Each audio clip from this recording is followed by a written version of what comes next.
Hey, Tom Rabbit! I hope you got this for your recording. Hey, YouTube out there. Tom Rabbit likes to record these. Hey, Tom Rabbit! I just have a simple question, Null Hypatheist. How is it that there is no creator God? Sure.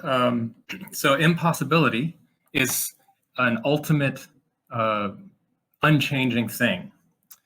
If God instantiates, which question are you answering here? Which question are you answering? Mine or his? I'm answering yours. How is it that there is no God? Okay, yeah. How is it that there is no God? If God is responsible for instantiating and securing impossibility, then that implies that nothing is impossible for God. However, some things are impossible for God. No, that's false. That's a false implication. How so? Because God cannot do that which contradicts his eternal character.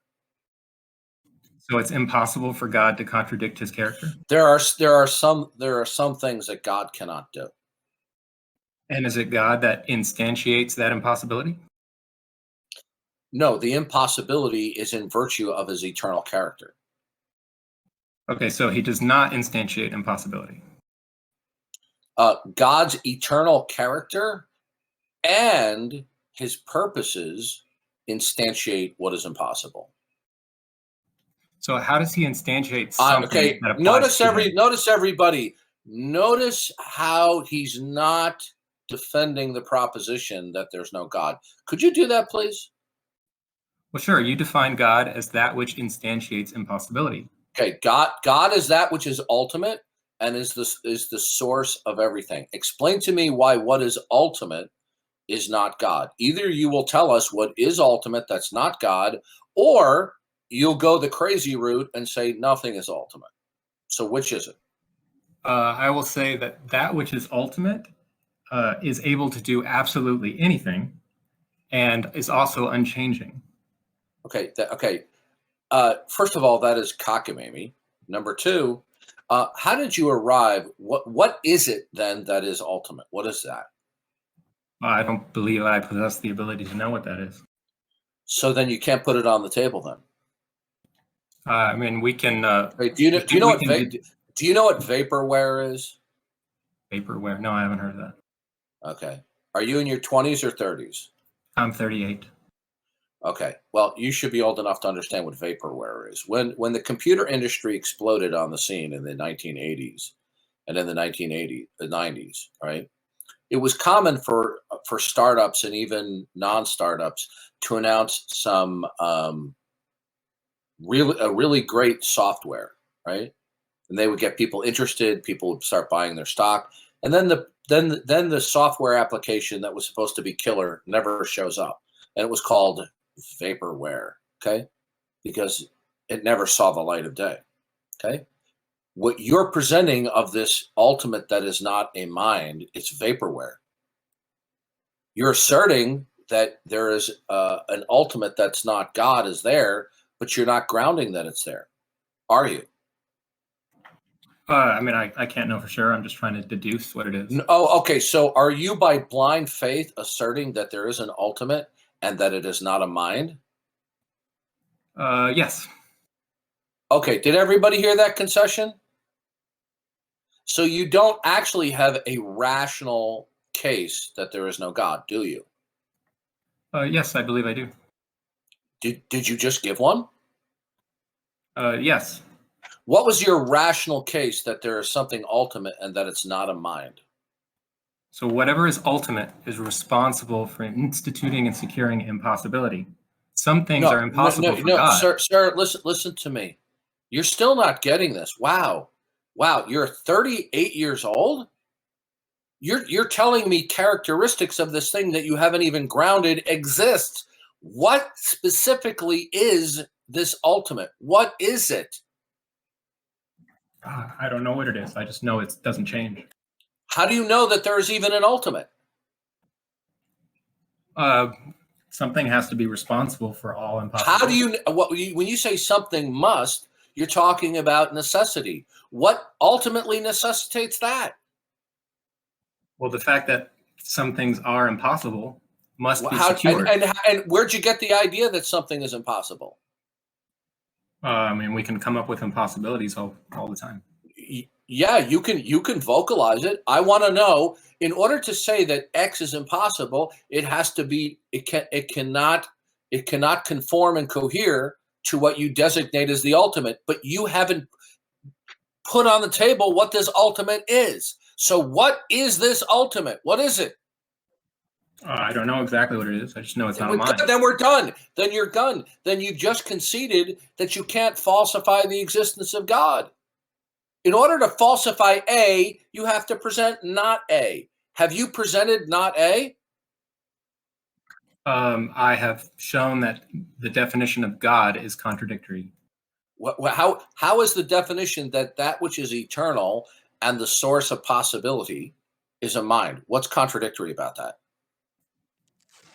If God instantiates and secures impossibility, then everything should be possible for God. No, that's a non sequitur, what you just said.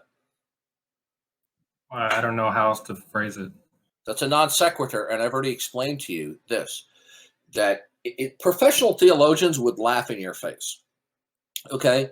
Because the idea of a God who institutes what is possible and impossible does not mean all impossibility emanates from the mere will or purposes of God. Certain impossibilities are due to the necessity of God's properties, okay? So certain impossibilities derive from God because they cannot coexist with God's eternal nature, and certain impossibilities, okay, or we could say most impossibilities, are because God is the one who institutes creation and makes things impossible.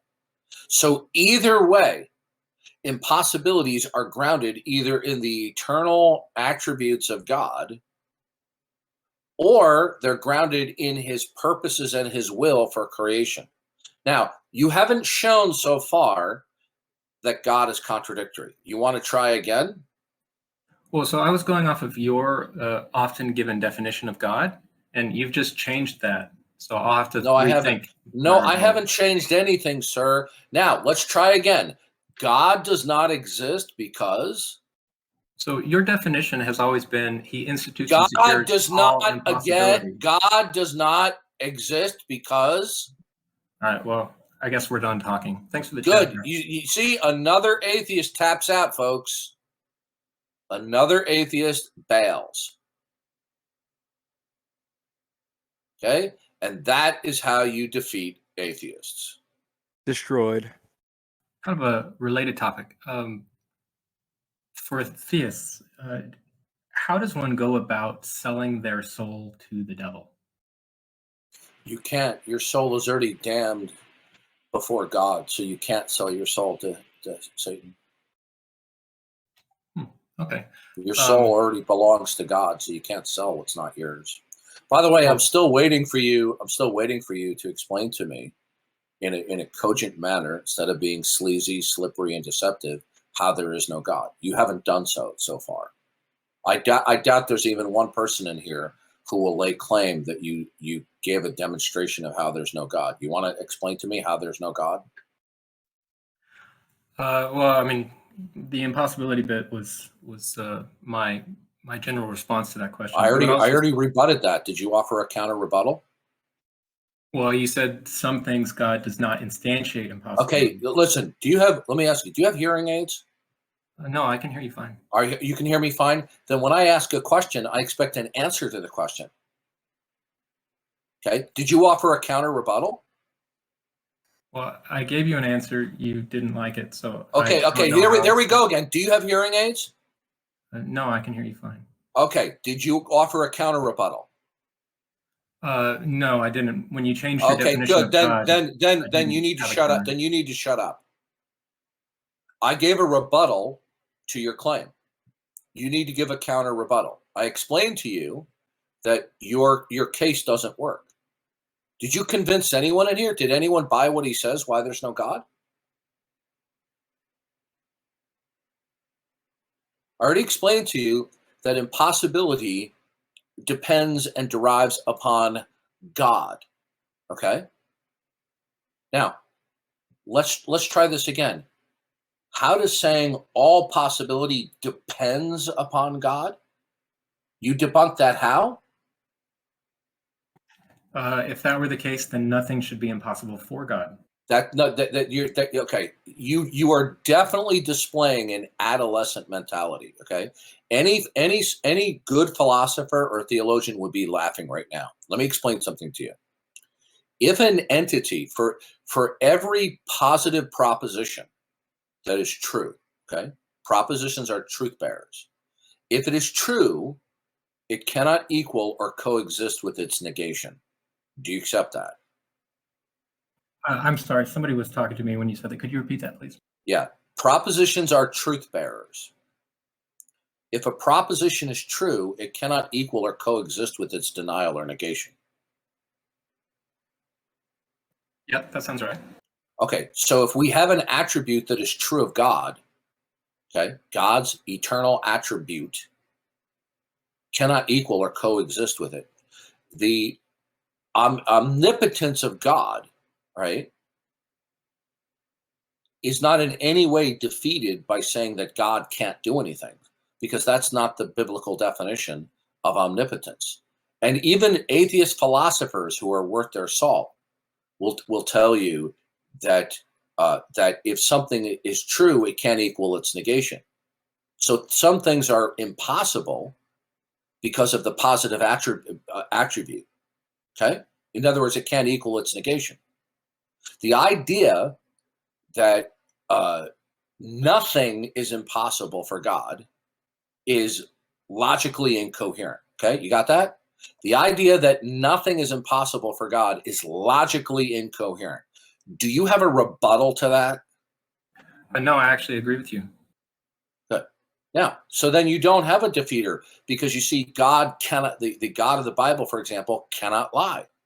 Does that mean he's not omnipotent? No, because his incapacity to lie is because of his positive attribute of being truthful that he possesses to its fullest.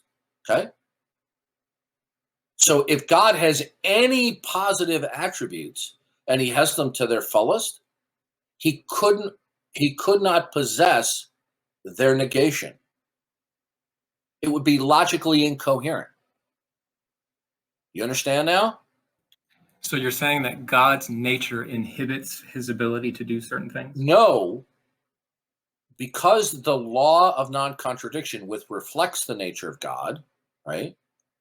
The law of not the laws of logic were not created by God, but they reflect the character of God. So that a positive attribute, if something positively is true, and that proposition is, let's say, time indexed, if you will, then it cannot equal or negate its negation in the same time index. So what you're offering is an incoherency.